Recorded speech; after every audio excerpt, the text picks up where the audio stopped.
Olá, bem-vindos a mais uma aula de português. Eu sou Elcimar Alves de Moura e esta aula é tudo sobre encontros vocálicos. Bem, meus amigos, bem-vindos aqui à terceira aula de português do nosso curso completo. Esta parte agora teremos uma aula sobre encontros vocálicos. É muito comum nas palavras ocorrer o encontro de duas vogais, ou de vogal com semivogal, né, no caso de uma semivogal, ou duas semivogais, uma antes e uma depois da vogal. Isso se chama encontro vocálico. Esses encontros se classificam em ditongo, tritongo e hiato. Quando você está lendo, né? Por exemplo, aqui, estou passando pelas palavras, essa vogal está sozinha, é vogal mesmo. Esta sozinha, é vogal mesmo. Ó, estão vogais sozinhas, são vogais mesmo. Não tem dúvida se é vogal ou semivogal. Não tem encontro vocálico. Agora, quando eu chego numa palavra como aqui, a palavra muito, eu vejo duas vogais juntas, eu preciso de analisar se é vogal, se é vogal e semivogal, se é semivogal e vogal. Feita a minha descoberta, né, eu vou classificar em ditongo, tritongo ou hiato. E sempre que eu tenho essas duas vogais juntas, é um encontro vocálico. Bom, lembre-se que toda sílaba só possui uma vogal, mas pode apresentar uma ou mais consoantes e uma ou duas semivogais, tá? Então, em alguns casos, pode ser que você tenha uma vogal na sílaba e até duas semivogais, uma antes e uma depois desta vogal.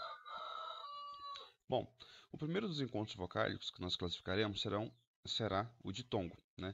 Essa parte aqui, ó, di significa dois, né? Di significa dois e tongo significa tom, ou talvez mais precisamente poderia dizer tom vocálico. Então, quando eu tenho ditongo, quer dizer que eu tenho dois tons ou dois sons vocálicos. O ditongo é o encontro de uma vogal com uma semivogal. Essa semivogal pode estar antes ou depois da vogal e tem que estar na mesma sílaba. A vogal pode vir antes ou depois. Exemplo: água.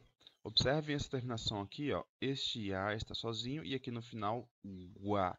Observem que eu ouço o U, né? Guá.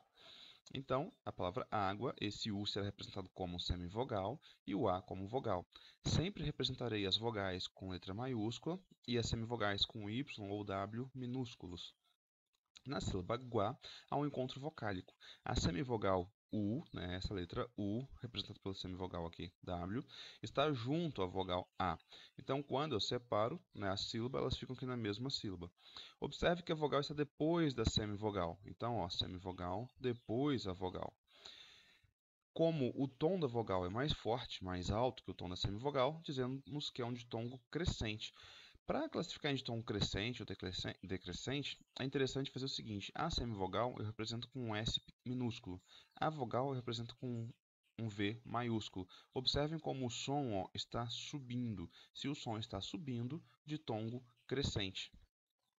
Já outro exemplo aqui é a palavra ameixa. Este A é sempre vogal, este A é sempre vogal. Este encontro aqui tem duas vogais juntas, eu tenho um encontro vocálico. Vou analisar qual encontro vocálico é esse. Eu percebo que este E é uma vogal, o I é uma semivogal. Represento aqui, ó, E semivogal Y. E eles ficam na mesma sílaba, isso é importantíssimo. Se está na mesma sílaba, ditongo. Se estão em sílabas separadas, seria hiato. Na sílaba mei há um encontro vocálico, a vogal E, e está junto à semivogal I, na mesma sílaba.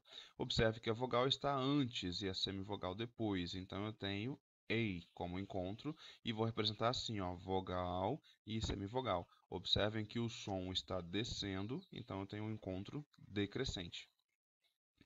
Observações importantes. Vimos aí em outras aulas que a letra M e a letra N no fim da palavra, elas servem para fazer o ressono nasal, que é esse tio sobre a vogal. E se for após a letra A ou a letra E, ó, após a letra E e após a letra A, eles também funcionam como semivogal, sendo a semivogal Y depois do E e a semivogal W depois do A. Nesse caso, então, eu crio o som em ou som ão. Por esse motivo, as palavras terminadas em vogal A ou E, mais o M ou N, têm ditongo no final delas. Porém, serão ditongos nasais. Por que nasal? Porque eu crio um tio aqui sobre a vogal. Exemplo, a palavra cantam. Esse N se transforma num ressono nasal sobre o A. somente isso, não pode ser semivogal. Já esse M no final, ele está no fim da palavra. Ele vai ser o ressono nasal e ainda vai se tornar um W aqui. Fiz um encontro vocálico, então nesse caso eu tenho ó, vogal e semivogal, eu tenho um ditongo decrescente nasal aqui no final. A letra M no fim da palavra é uma semivogal, por isso temos um ditongo nasal decrescente. A colocação aqui como ditongo nasal decrescente ou ditongo decrescente nasal não interfere em nada, tá? Eu posso classificar de uma forma ou de outra, não tem problema. Não altera qual vem antes ou depois. Outras observações aqui. As palavras terminadas em ão, ãos e ões, né, isso aqui já está na escrita da palavra, esse tio sobre a vogal vai para a fonética permanecendo com esse tio, ou seja, eu tenho um ressono nasal em todos esses casos. Exemplo, a palavra canhão. Observe que esse ão aqui, ele já vem para a minha fonética com esse tio sobre ele. Então eu tenho ressono nasal. E observem aqui que o can está antes do NH, então eu faço o som canhão. Eu tenho um ressono nasal aqui e outro ressono nasal aqui. Tenho duas vogais com ressono nasal neste exemplo. O ão no fim da sílaba é um ditongo nasal. Como a vogal está primeiro, semivogal depois, ditongo nasal decrescente. Aqui a palavra canhões, eu troco esse o, permanece como o, esse e como som de semivogal, então eu tenho também aqui um ditongo decrescente, ditongo nasal decrescente. Os ditongos também podem ser classificados em crescente e decrescente, e isso vai ser para mim fácil analisar de acordo com este formato que eu vou colocar. Se eu tenho uma semivogal com vogal, crescente. Se eu tenho vogal e semivogal, eu tenho um decrescente. Tritongo. O tritongo, né, é quase igual à ideia do ditongo, só vou observar que eu tenho um tri no começo. Então, tri significa três sons vocálicos juntos na mesma sílaba. Ele sempre tem que ser nessa sequência aqui, ó, semivogal, vogal, semivogal. Observem que o som sobe e desce. Se o som já sobe e desce na mesma sílaba, eu não posso classificar o tritongo em crescente ou decrescente. Ele sempre vai ser crescente e decrescente de uma vez só. Então essa classificação não existe. Vou classificá-lo apenas em oral ou nasal. Alguns exemplos aqui de tritongo. Observe a palavra saguão. Esse U vai se tornar W, esse A é um A com ressono nasal e esse O vai se tornar W. Então eu tenho um tritongo. Quais, averiguei, Paraguai. Observem que em todos eles o U que está aparecendo aqui eu ouço, ó, saguão, quais, averiguei, Paraguai. Eu ouço o som do U. Se o U não existisse aqui, o som, tipo fosse Paraguai ou averiguei, né, averiguei aqui, como o som do se ele não existisse, seria só o E e o I, seria só um ditongo. Mas como eu ouço o som, fica averiguei, então esse daqui faz parte de um tritongo. Alguns exemplos, né? O primeiro aqui, Paraguai, eu ouço o som do U, então eu faço o uai. Esse som uai está em semivogal, vogal, semivogal, é um tritongo oral. Não existe classificação crescente ou decrescente. Aguen. Observem que poderia ser uma questão de pegadinha, porque eu tenho apenas duas vogais aqui na escrita, o U e o E. Porém, quando eu lanço na fonética, eu vejo que o U se torna uma semivogal, o E é uma vogal mesmo, e esse M, por estar no fim, ele faz o efeito de ressono nasal sobre o E e ainda se torna uma semivogal. Então, aguen. Esse wen aqui é um encontro vocálico de três sons: semivogal, vogal, semivogal, tritongo, nasal. Ainda sobre o tritongo, olha só que interessante. Tem a palavra queijo, que na escrita eu vejo três vogais juntas. Pessoal, atentem-se muito a isso. Ver na escrita três vogais juntas, ou ver duas vogais ou uma vogal, nem sempre diz muita coisa. Eu preciso de analisar a fonética da palavra para ter certeza. Na palavra queijo, apesar de parecer três vogais juntas, não posso logo classificar como tritongo. Eu tenho que observar que esse U ele não aparece o seu som. Ele só se junta com o Q para fazer parte da consoante. Então eu tenho o som queijo. Observe o som vocálico. Ei. Então eu tenho aqui um ditongo, tá? Apenas um ditongo. Ó, a fonética queijo. Esse ei é um ditongo com vogal, semivogal, formato VS, então ditongo decrescente. E não tem o tio aqui por cima, então ditongo decrescente oral. O hiato.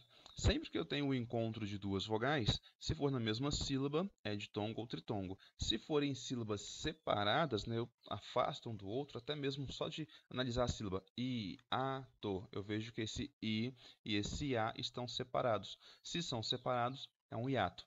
O próprio significado da palavra hiato nos dá uma ideia de distância e pode ser usado em concursos com ideias assim, tipo entre a Primeira Guerra Mundial e a Segunda Guerra Mundial houve um hiato de alguns anos. Hiato, tempo, um período sem alguma coisa. E aqui no caso da fonética, o hiato é um espaço que há entre duas vogais, um espaço sonoro.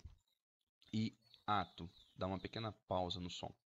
Bom, ocorre hiato quando dois sons vocálicos são vogais mesmo, não é semivogal, é vogal, e se encontram na mesma palavra. Só que elas estão encontrando a mesma palavra e estão desencontradas em sílabas. Por serem apenas vogais, elas ficam em sílabas separadas na divisão silábica. Mesma palavra, sílabas diferentes. Veja a divisão silábica da própria palavra hiato. A letra I e a letra A se encontram na escrita. Eu olho aqui na escrita e vejo as duas juntas. Só que na hora de fazer a fonética ou a divisão silábica, eu vejo que elas ficam separadas aqui uma da outra. Aí eu tenho um hiato. O hiato não tem a classificação crescente ou decrescente, oral ou nasal. Não, é somente hiato e pronto. Só precisa saber se ele é hiato. E faz uma diferença gigantesca na hora de colocar acentos gráficos, tá, pessoal? Alguns exemplos. Suado, possuir, suado, possuir, saúde, viúva, piauí. Esse daqui é bem interessante. Olha só que monte de vogal. Ouçam o som bem atentamente. Pi, au, I. Eu vejo que eu tenho vogal, vogal e semivogal, um ditongo, e aqui vogal de novo. Só que entre aqui um e outro, eu tenho vogal e vogal. Então aqui eu tenho um hiato. Esse está bem nítido. Mas agora atenção. Esse caso daqui, eu tenho a vogal, um ditongo aqui, uma semivogal aqui no meio e outra vogal. Entre o A e o I também existe o hiato. Esse ponto de separação aqui do A para o I é um hiato. Só que esse U semivogal não atrapalha em nada. Então, pi, au, i. Pia, hiato. Au, i, hiato. Ok? Observação todinha aqui de como funciona esse encontro. Só uma correção, pessoal. Na aula anterior, na aula 2, tudo sobre vogais e semivogais, eu passei sobre o ressô nasal e disse o seguinte: ressô nasal é o som que algumas vogais produzem. Este som será notado sempre que as letras M, N e NH estiverem após uma vogal. Eles fazem um efeito de tio sobre essa vogal anterior.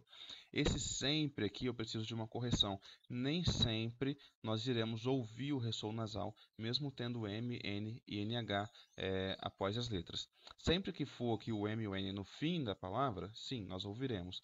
Mas em alguns casos não tem. Quer ver? Deixa eu passar aqui para a próxima. Olha só, eu sempre preciso de jogar esse som para a fonética. Se esse N ele está dentro da sílaba aqui, cantar, esse N faz parte da sílaba, aí sim, sempre vai ter o ressô nasal. Então, olha só o exemplo da palavra cano. Esse N ele está após a vogal, só que ele faz som com O. Então, na sílaba, ele está na sílaba seguinte. Sempre que tiver nesse caso de sílaba seguinte, eu não vou colocar sempre o tio aqui de ressô nasal. Eu vou analisar o som. Na palavra cano, observem bem o som. Cano, eu ouço um som an. Esse som an é um ressô nasal. Outro exemplo, a palavra aranha. Aran. Esse an é um ressô nasal, porque está antes do NH. Mas observem a palavra panela, né? Se por acaso na sua região for pronunciado panela, aí você colocaria um tio aqui sobre ela. Mas eu nunca ouvi esse som dessa forma. Eu sempre ouvi panela. Então esse A está livre, não tem nenhuma interferência nasal. Então o tio aqui não existe. Da mesma forma, o anel. Se em alguma região vocês pronunciam anel, aí tudo bem, entraria um tio aqui no ressô nasal. Mas eu nunca ouvi esse som, fica somente anel. Já a palavra Emanuel, eu já ouvi os dois sons. Já ouvi, observem que esse E está antes do M, então está Emanuel. Ele não pegou o som nasal. Já o A, eu já ouvi Emanuel. e já ouvi Emanuel, Emanuel. Então, se você ouvir o som an, coloca o ressoa nasal. Se não ouvir, fica sem ressoa nasal, ok? Obrigado por terem acompanhado esta aula até o final e até o próximo vídeo.